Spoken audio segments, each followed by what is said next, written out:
di Purbalingga, bertemu dengan seorang guru di SMK 1 Galigundang dan juga beliau seorang penulis buku Positive Vibes, berpikir positif, mengubah hidupmu.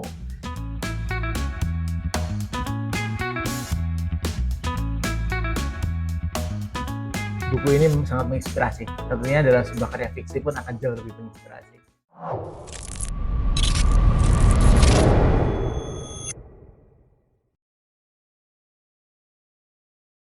Assalamualaikum warahmatullahi wabarakatuh. Waalaikumsalam warahmatullahi wabarakatuh. Bertemu lagi dengan saya, Mehmet Sudaryanto, di kanal Edukasi, tempat kita membahas isu-isu terkini mengenai dunia pendidikan. Nah, pada kesempatan pagi hari ini, di Purbalingga, bertemu dengan seorang guru di SMK 1 Galigundang dan juga beliau seorang penulis buku Positive Vibes, berpikir positif, mengubah hidupmu. Buku ini lahir tahun 2025 dan juga saat ini kita hadirkan penulisnya langsung. Kita ingin sharing sedikit mengenai buku yang diterbitkan oleh Diomedia ini dengan tebal sekitar 200, 180, 90 halaman yang menceritakan tentang bagaimana kita berpikir positif akan mengubah hidup kita. Dan juga buku ini memiliki banyak sekali nilai-nilai yang ingin kita diskusikan sama penulisnya langsung. Mungkin termasuk juga dengan proses panjang atau proses kreatif dalam menulis buku ini sampai buku ini akhirnya lahir. Dan kenapa lahir pada bulan April kemarin ya? April ya? April ya. Termotivasi ketika membaca ini. Oh, Masya Allah.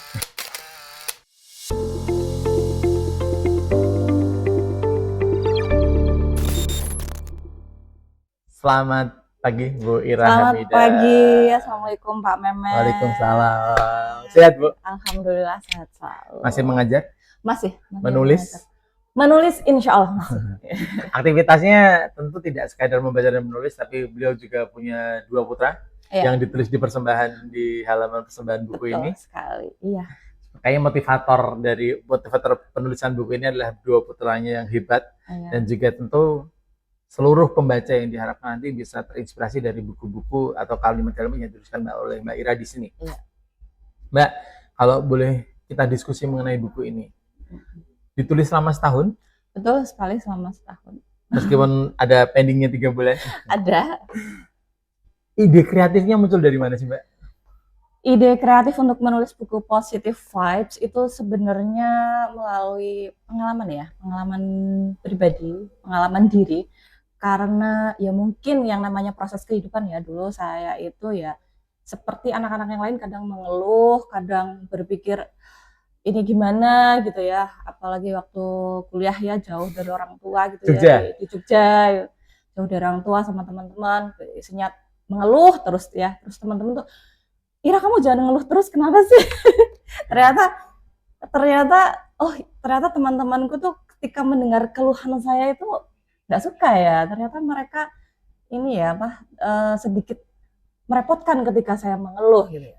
Itu berawal dari situ sih sebenarnya.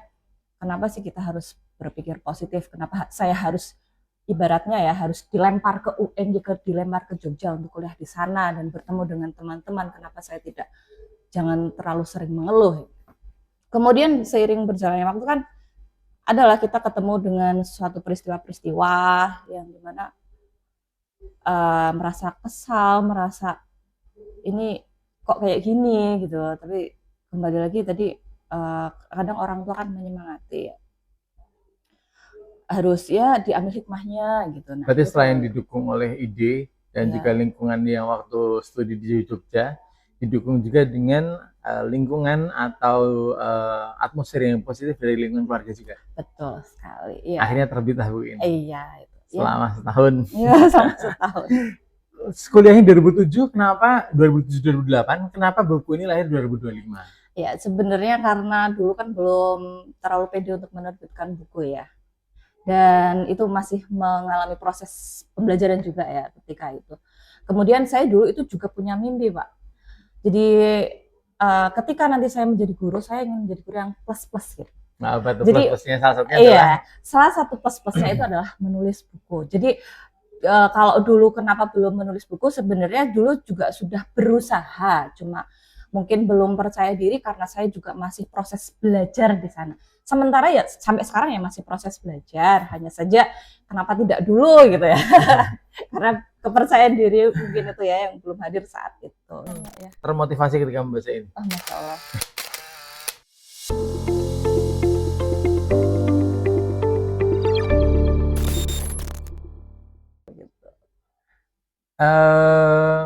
Ada beberapa kalimat yang menarik dari buku ini yang selalu berulang-ulang sebenarnya Mbak Sira. Ketika saya membaca buku ini tuh ada kalimat bahwa kita harus menerima ketetapan Allah.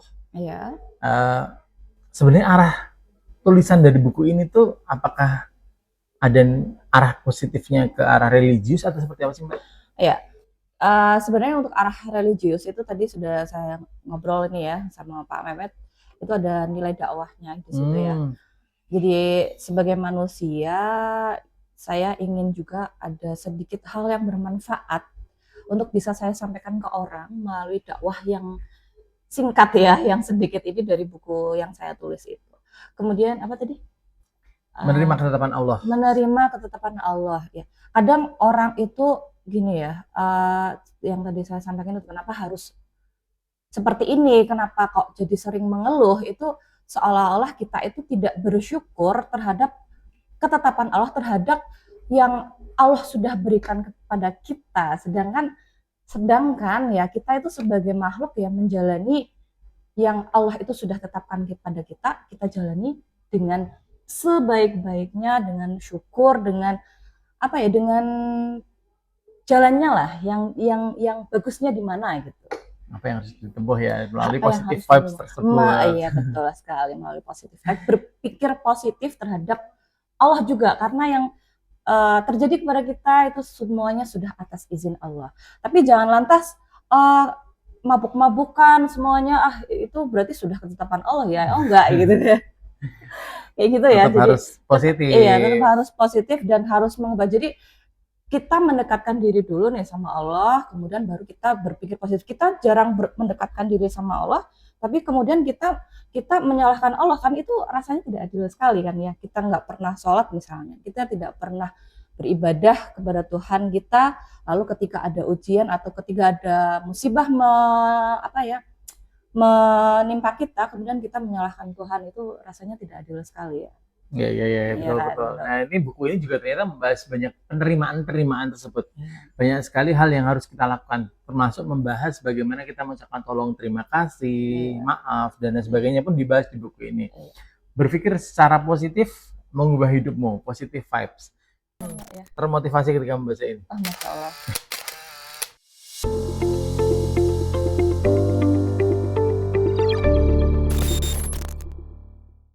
Pasti tadi seperti yang diceritakan oleh Mbak Ira, ada kendala selama 3 bulan. Nah, cara mengatasi kendala itu gimana sih Mbak? Proses kreatif di belakang dari positive vibes ini. Iya, jadi kendala itu pasti ada ya. Cuma bagaimana nanti kita menyikapinya. Itu salah satu kendala mungkin kesibukan. Tapi saya rasa kalau kesibukan sebagai kendala itu semua orang punya kesibukan ya. Kemudian ketika kita menyerah maka selesai sudah mimpi kita ya. Tapi ketika kita sudah punya mimpi ada kendala ya harus dihadapi. Bagaimana cara menghadapinya? Kalau bagaimana cara menghadapinya, saya lebih ke ketika menulis ibaratnya buntu gitu mau nulis, apalagi kita tutup dulu buku laptopnya, kemudian kita keluar beraktivitas atau mungkin membaca buku lagi, karena kadang ide-ide itu muncul ketika kita beraktivitas seperti biasa. Kadang malah kalau kita berpikir dipaksa otak, dipaksa berpikir itu kadang semakin bingung kita mau ngapain gitu ya. Jadi harus keluar dulu dari ruang menulis itu, beraktivitas dengan orang lain, mungkin diskusi dengan orang lain, membaca buku. Nah, itu biasanya ide-ide muncul lagi. Kalau ide sudah muncul, kita jangan sampai ide itu lepas, kita harus ikat. Mengingatnya gimana? Mungkin bisa kita tulis di HP, di note, atau mungkin ada kertas kecil sama bolpen, kita tulis di situ. Ini tuh ide nih, nanti kita tulis dulu nih. Nanti bisa kita buka lagi laptopnya, kita ketik di situ. Berarti memang prosesnya sangat siklis, terus menerus, dan juga tidak bisa menulis buku itu sekali duduk langsung jadi ya. Iya betul sekali. Harus prosesnya panjang ya. Iya. Dan melalui banyak riset nih, tampaknya dari buku ini di dalamnya banyak sekali kutipan-kutipan dari buku-buku lain atau sumber-sumber lain yang Mbak Ira coba untuk sitasi, coba untuk ramu menjadi sebuah gagasan yang mendukung gagasannya Mbak Ira. Iya, betul. Kalau boleh tahu proses membacanya itu gimana Mbak? Akhirnya bisa, maksud saya sesederhana bahwa Mbak harus baca satu buku, kemudian baca buku lain dan lain sebagainya. Ya. Termotivasi ketika membaca ini. Oh, Masya Allah.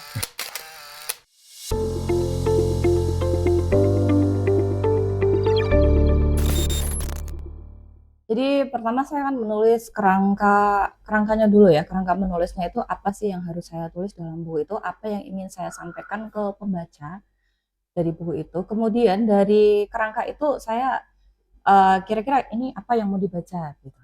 Apa yang mau buku mana yang harus saya baca begitu. Jadi ketika itu ya saya kayaknya contoh bukunya Carol Dweck gitu ya tentang mindset, wah itu kayaknya bagus nih untuk Referensi iya, gitu ya. untuk referensi ya. Saya baca mungkin bukunya tebal itu kan ya. Nah, itu saya mencari untuk bab tertentu yang mungkin bisa menginspirasi untuk tulisan saya. Relevan gitu Iya, dengan yang tulisan Mbak relevan. Ira. Iya. Kemudian berarti semakin banyak referensi semakin banyak buku ini lahir Iya. atau semakin banyak halaman dari buku ini pun juga lahir dari karya-karya orang lain yang juga menginspirasi. Betul. Semakin banyak kita menulis, maka sebenarnya kita juga semakin banyak membaca. Dan Begitu pula belajar. Begitu pula ketika kita banyak membaca, harusnya tidak sekadar membaca tapi juga menuliskan dalam sebuah karya. Iya, nah, setelah karya ini terbit, proses panjang selama 1 tahun, 3 bulan kendala menulis, akhirnya blank dan lain sebagainya. Kemudian lahirlah satu buku utuh dari halaman pertama sampai halaman terakhir dengan kalimat penutup yang sangat estetik gitu. Iya, nah, akhirnya Mbak harus mencari penerbit. Iya. Mungkin bagi teman-teman juga yang pengen terinspirasi dari Mbak Ira, sudah pengen nulis buku sendiri, tapi bingung setelah itu gimana cara nyari penerbitnya atau apa yang harus dilakukan. Sharing dong Mbak. Ya. Termotivasi ketika membaca ini. Oh, Masya Allah.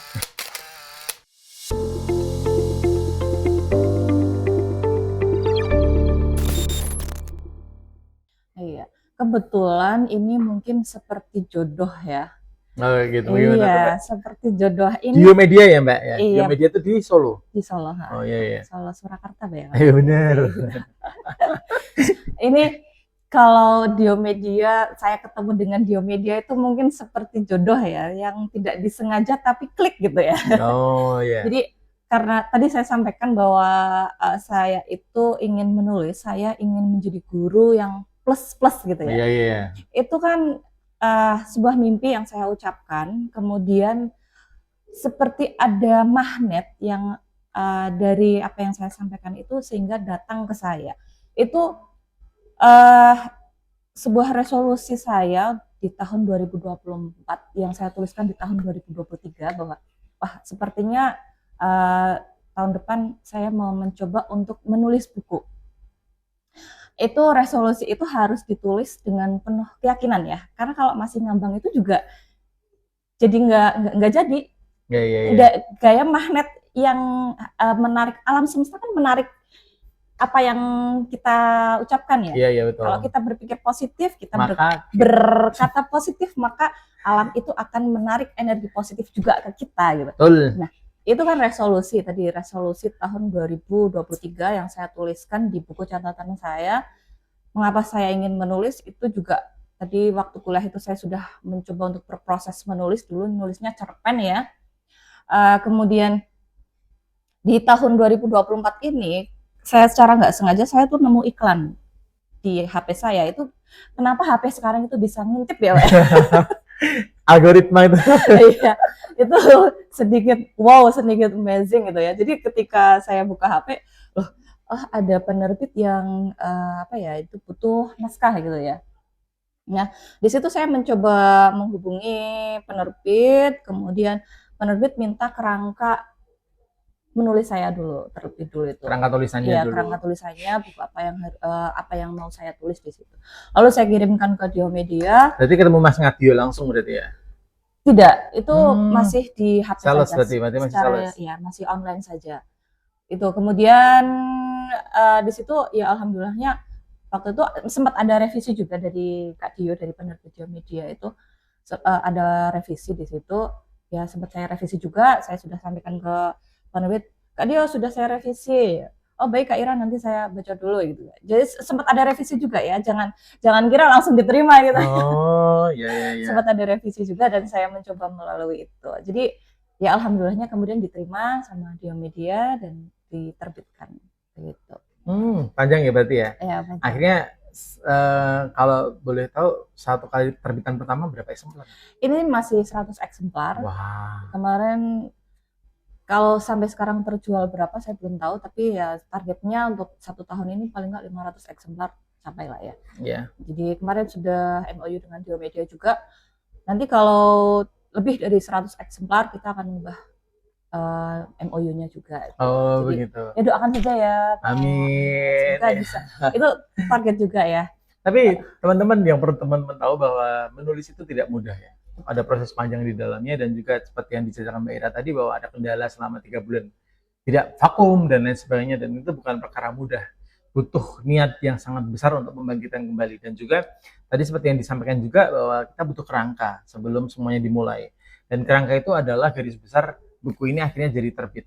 Tapi dari tadi yang saya sampaikan, saya ada satu kalimat terakhir yang menurut saya itu cukup menarik di sini. Dalam masyarakat, saling menolong adalah kunci untuk menciptakan solidaritas. Ketika seseorang melihat bahwa orang lain peduli, maka akan merasa dihargai dan termotivasi untuk melakukan hal yang sama. Iya. Menurut saya ini positif banget ya, karena dalam sebuah masyarakat ketika kita positif, maka masyarakat pun juga akan positif.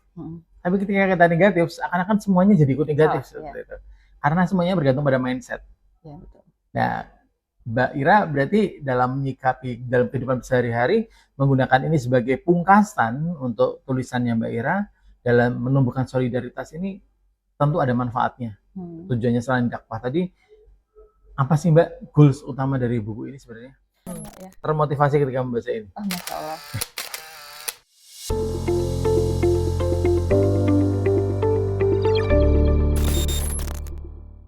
Saya pengen semua orang itu bisa tahu bahwa ketika kita di masyarakat, ketika kita bergaul gitu, kita bisa menjaga lisan kita bisa menjaga pikiran kita itu untuk lebih positif.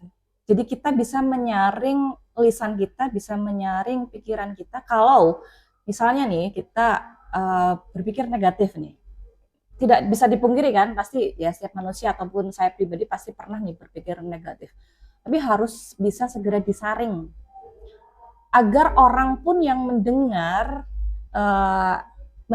lisan kita, mendengar ucapan kita itu juga menerimanya dengan positif. Gitu. Jadi orang ketika mendengar positif itu kan pasti senang ya, senang. Kemudian kita juga senang ketika kita bisa berbuat baik kepada orang lain atau berlisan yang baik kepada orang lain, itu kan pasti kita juga senang. Karena kemudian kita dihargai. Ibaratnya kita menghargai diri kita dulu, baru setelah itu mungkin orang lain yang akan menghargai kita. Kan utamanya begitu ya. Kalau di bahasa Jawa kan ajening lati, ajening diri soko lati ya gitu kan. Ya. Nah, saya setuju bahwa sampaikan Mbak Ira tadi bahwa proses untuk menuju ke solidaritas dari sebuah masyarakat itu adalah dimulai dari diri sendiri, termasuk kita berterima kasih pada diri sendiri, menghargai diri sendiri. Sudah dong ya, berarti harusnya diri kita sudah harus berterima kasih dan juga menghargai diri kita sehingga kita bisa menghargai orang lain. Betul sekali. Mungkin nanti Mbak Ira juga bisa sharing paragraf mana sih Mbak yang paling ngena, yang ketika Mbak Ira nulis ini memang paragraf paling yang disukai. Tapi saya izinkan saya untuk membacakan satu paragraf yang saya sukai. Oh, boleh. Paragraf ini tuh ada sebuah analogi yang kuat sekali menurut saya. Dari ketika Mbak Ira menulis ini, semiotikanya itu sangat kental dan saya menyukai simbol-simbol yang ada di dalamnya. Coba. Halaman 132. Selain burung kolibri dan burung unta, ada juga hewan singa dan semut. Kita tahu singa memiliki kekuatan dan kecepatan yang sangat membahayakan. Hewan yang beratnya kurang lebih mencapai 190 kg. Kekuatan singa dapat menggigit 650 hingga 1000 PSI. Kekuatan tersebut cukup untuk mematahkan tulang mangsanya. Kecepatan berlarinya mencapai 81 km per jam. Singa betina memiliki peran yang sangat penting. Mereka berburu dan memberi makanan untuk anak-anak singa, juga untuk singa jantan. Namun, pada situasi tertentu mereka juga berburu secara bersama-sama, yaitu saat mangsanya memiliki badan yang lebih besar. Saya suka paragraf ini Kenapa? karena ada simbol yang kita tuh sedang ngomongin singa, tapi sebenarnya nggak lagi ngomongin singa dan juga Ya. mangsa. Iya. Kita seperti membicarakan diri kita sendiri, seakan-akan memang kita nggak bisa hidup sendirian gitu. Kita harus berdampingan dengan rekan, kita harus berdampingan dengan pasangan, dan juga kita harus berhidup bersosial untuk membangun sebuah komunitas yang kuat. Iya. Maka ketika tadi saya membaca kalimat terakhir bahwa solidaritas itu salah satunya adalah menghargai, paragraf ini menurut saya menginspirasi. Karena kadang-kala kita tidak menganalogi diri kita sebagai singa. Kita yang minder, kita yang tidak berani, kita menganalogikan diri kita malah semut itu. Padahal di sisi lain cerita ini juga memuat bahwa semut pun punya ceritanya masing-masing. Ternyata singa pun juga punya ceritanya masing-masing. Bahkan singa betina yang harus bekerja keras juga pun ada ceritanya. Kalau boleh mengintip paragraf mana yang Mbak Ira paling suka? Termotivasi ketika membaca ini. Masya Allah.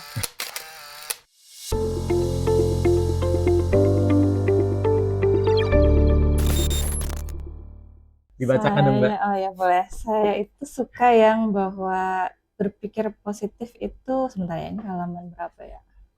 Sebuah keputusan. Daftar isinya mana ya?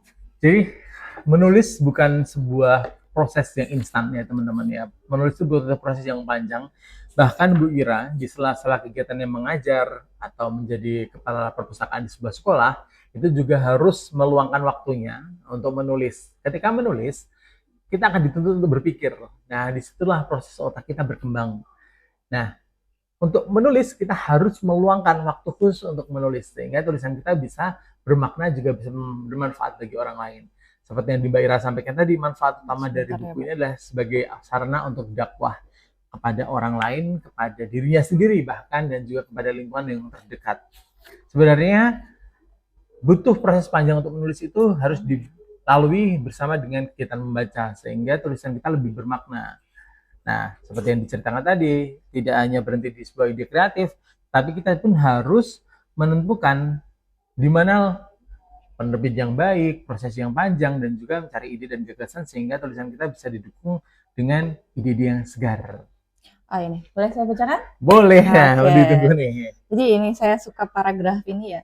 Seseorang harus mengenali dirinya terlebih dahulu agar mampu bersikap positif. Seperti kata Socrates, it's not living that matters, but living rightly. Hidup itu tidak masalah, yang menjadi masalah adalah hidup yang benar. Kalau hanya sekedar hidup, binatang juga hidup. Kita sebagai manusia dibekali akal budi oleh Allah SWT untuk tidak sekedar hidup, melainkan menjadi manusia yang bermanfaat. Seseorang bisa menjadi positif karena ia telah menjadi sebuah keputusannya. Seperti kata Diamante Lavender, seorang penulis buku fiksi yang inspiratif, menyampaikan bahwa menjadi positif tidak terjadi secara kebetulan karena itu merupakan sebuah keputusan. Jadi berpikir positif itu sebuah keputusan ya, bukan terjadi begitu saja. Berat ya. Kurang lebihnya berat ya, Mbak. Tapi aku Mbak, buku ini tuh saya akui buku yang berat ya. Jujur lah ya. Jujur buku yang berat karena teman-teman mungkin banyak buku-buku motivasi yang bertebaran di Gramedia, di toko-toko buku yang lain, tapi buku ini punya sensasi membaca yang berbeda. Selain tadi sarana dakwah, diarahkan ke sana, diarahkan ke nilai-nilai religi yang sengaja disembunyikan secara tersirat. Tapi di sisi lain buku ini juga punya analogi-analogi yang menarik dan juga seperti kata Mbak Ira tadi. Bahkan Mbak Ira menuliskan dalam bukunya salah satu kalimat yang menarik tadi adalah berpikir positif adalah sebuah keputusan. Iya, betul. Kamu membuat sebuah keputusan untuk berpikir positif atau berpikir negatif? Iya, betul sekali. Kadang kan kita berpikir negatif ya sebagai manusia pasti. Nah, apakah itu akan dijadikan keputusan berpikir negatifnya atau yang bahkan berpikir positifnya yang diambil? Nah, harus diambil keputusan yang mana? Kalau boleh tahu, pernah nggak Mbak salah ngambil keputusan? Kalau mengambil keputusan salah ya pastinya pernah lah ya. Manusiawi ya. Iya, manusiawi. Berdampak ya. Iya, sangat berdampak. Itu manusiawi lah, normal-normal aja. Akhirnya kan terbit buku ini ya. Iya. Ini juga sebagai alat untuk kita untuk meregulasi diri, untuk kita juga merefleksi diri. Betul. Oh, ternyata saya pernah menulis bahwa mengambil positive vibes atau berpikir positif itu adalah keputusan Berarti suatu saat ketika kita akan menghadapi sebuah keputusan-keputusan, Iya. saya akan memilih keputusan yang paling tepat dan juga paling bermanfaat. Iya, betul sekali. Gitu ya, Mbak. Abot ya. Ya, seperti itulah ya. Pangsa pasarnya siapa sih, Bu? Ya. Termotivasi ketika membaca ini. Oh, Masya Allah.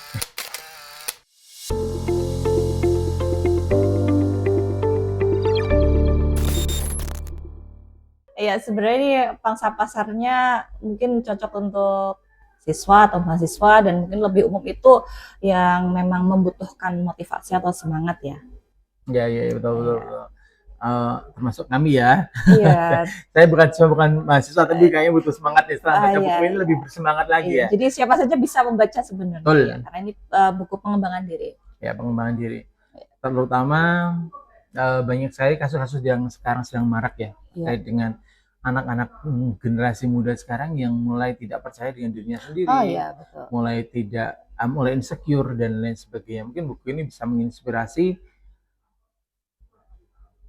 untuk menginternalisasi apa saja hal positif yang ingin kamu masukkan dan apa yang tidak ingin kamu masukkan. Betul. Di salah satu buku ini juga ada ilustrasi yang mengatakan bahwa simpanlah di otakmu apa hal-hal yang ingin kamu masukkan, bukan yang tidak ingin kamu masukkan. Ya, seperti itu ya. Jadi seperti mari kita berpikir secara positif, karena dalam pikiran yang positif akan menjadi habit positif juga untuk kita sehari-hari. Otomatis habit positif yang kita miliki akan berpengaruh positif pada lingkungan yang kita ciptakan. Betul sekali. Termotivasi ketika membaca ini. Oh, Masya Allah.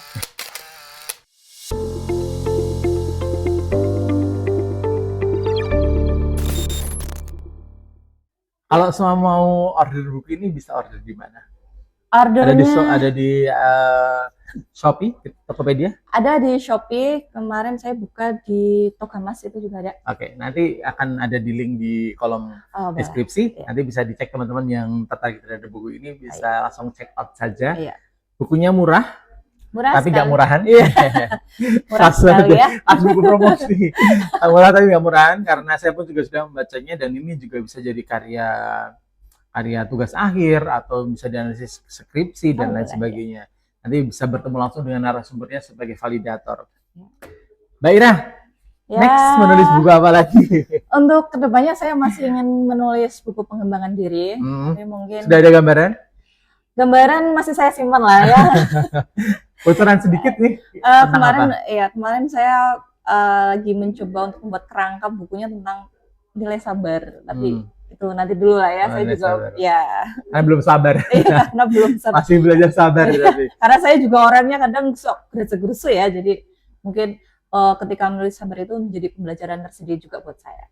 Karena memang nulis buku itu adalah merefleksikan diri kita. Betul. Meskipun sebenarnya Mbak Ira nggak positif banget kok, tapi at least punya regulasi diri yang bisa menjadi alat untuk merefleksi. Jadi buat rem sendiri juga ya. Rem kita untuk kita. Aku pernah nulis buku ini, berarti saya harus berpikir secara positif dan juga membangun lingkungan yang positif. Mbak Ira, thank you banget sudah saya boleh mampir di sini untuk sharing. Terima kasih juga. Buku Positive Vibes, berpikir positif, mengubah hidup kamu, dan tentu lahir buku pertama. Buku pertama, anak darabnya Mbak Ira ini semoga menginspirasi anak-anak berikutnya. Amin. Dan juga jangan ragu untuk produktif, karena membagi waktu antara menulis dan juga mengajar pasti butuh effort yang sangat luar biasa. Satu sebelum kita tutup. Apa? Membagi waktunya bagaimana sih, Mbak? Membagi waktunya bagaimana ya? Jadi ketika ada waktu luang saja ya, misalnya lagi tidak ada jam mengajar, saya pergi ke perpustakaan aja nih. Sambil baca-baca buku, kemudian buka laptop, udah duduk sendiri aja di situ. Introvert ya? Ya mungkin introvert juga ya. Tapi ya sesekali kita butuh lah untuk ngobrol sama teman-teman juga, untuk mendapatkan sharing. Di sini kan juga ada cerita juga dari teman-teman saya di situ, hasil dari ngobrol sama teman juga. Iya, betul. Mungkin bisa nih lain kali Pak Mehmet saya tulis ceritanya. Tidak usah. Tidak usah. Saya malah menunggu karya-karya yang lainnya. Mungkin cerpen atau novel. Novel, amin. Kalau dari Positive Vibes ini saya merasa bahwa saya akan berimajinasi pada tokoh-tokoh liar dari sebuah novel yang mungkin diciptakan Mbak Ira nanti. Karena buku ini sangat menginspirasi. Tentunya dalam sebuah karya fiksi pun akan jauh lebih menginspirasi. Sampai ketemu di video-video berikutnya. Terima kasih Mbak Ira atas Ya, kesempatannya dan juga sehat-sehat selalu, terus ya. menulis dan terus berkarya, menginspirasi Amin. orang-orang yang menonton video ini. Assalamualaikum warahmatullahi wabarakatuh. Waalaikumsalam warahmatullahi wabarakatuh.